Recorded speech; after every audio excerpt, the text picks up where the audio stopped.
मेरे श्रोता बंधुओं, इस कथा को भैया गौकर्ण ने धुंधकारी को श्रवण कराया। याज्ञवल्क्य ने मैत्रेय जी को 27 कल्प श्रवण कराया। गरुड़ जी ने काकभूषण जी को इस कथा को श्रवण कराया। राजा परीक्षित को सुखदेव जी ने कथा को श्रवण कराया। भगवान भोले बाबा ने मैया सती को कुंभज ऋषि के यहाँ पे ये कथा श्रवण कराई। जानते हो, अगर इस कथा में कुछ नहीं होता तो भगवान भोले बाबा मैया सती को इतनी दूर कथा श्रवण कराने के लिए नहीं ले जाते। इससे हमें एक उद्देश्य मिलता है कि हम कहीं भी कथा को श्रवण करने के लिए जाएं तो धर्म पत्नी का साथ होना जरूरी है, क्योंकि धर्म पत्नी के बिना कोई धर्म का कार्य पूरा नहीं हो सकता। इसीलिए भगवान भोले बाबा मैया सती को ये कथा कुंभज ऋषि के यहाँ पे श्रवण कराने के लिए गए। तो महाराज हम जाए घर अपने, हमारा कोई काम है ना सब। मेरे श्रोता बुद्धों, तुम ढोलक बजाए हुए आए।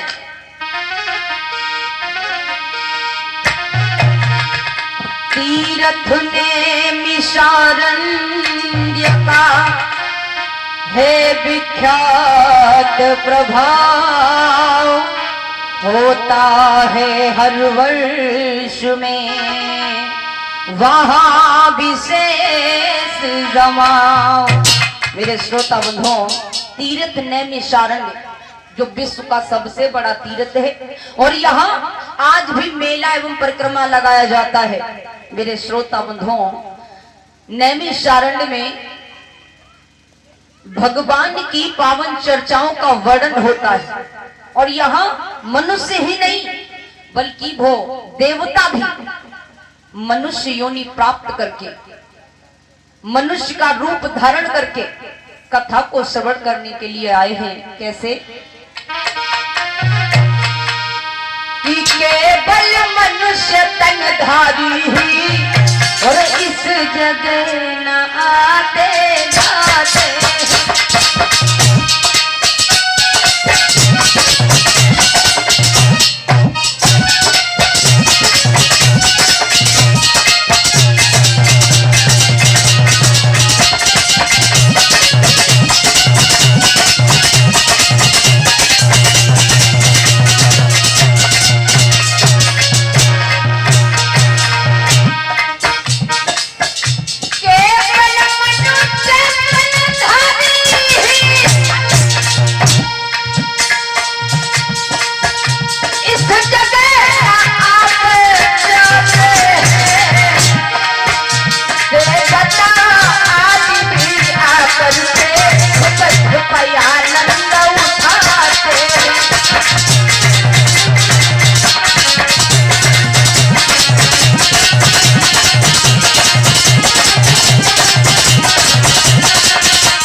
मेरे श्रोता बंधुओं,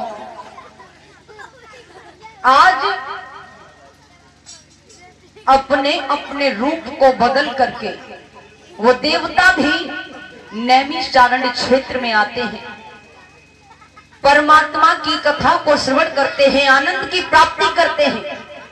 मेरे श्रोता बंधुओं, 88,000 ऋषियों के बीच में श्री सूत जी कथा को श्रवण करा रहे थे। उसी समय सौनक जी ने जवाब दिया, क्या? सौनक ने कहा, दयालु आप और अब ऐसी गाथा और जिसको सुनकर फिर सुनने को तू चले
याद रखना मेरे श्रोता बंधुओं, आज 88,000 ऋषियों ने सूत जी से कहा कि हे दयालु, अब आप हमें ऐसी कथा को श्रवण कराओ कि जिसको सुनकर हमें दूसरे चरित्र सुनने की इच्छा न रहे।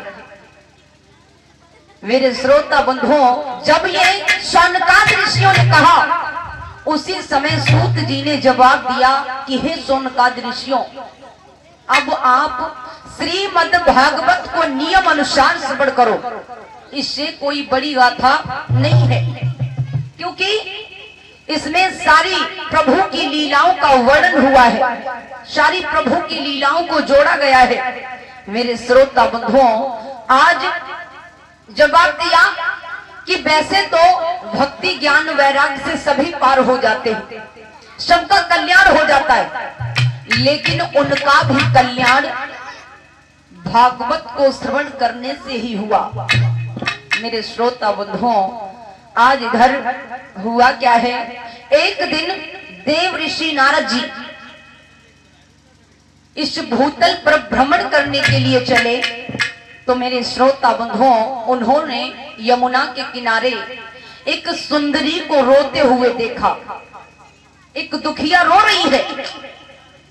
आज जब नारद जी ने देखा तो उसी समय नारद जी उसके पास में पहुंचे और पूछा कि हे देवी, तुम क्यों रो रही हो और इसका क्या कारण है।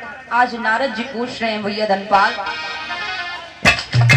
कि नारद ने पूछा है देवी, और इन पुरुषों का लक्षण क्या है?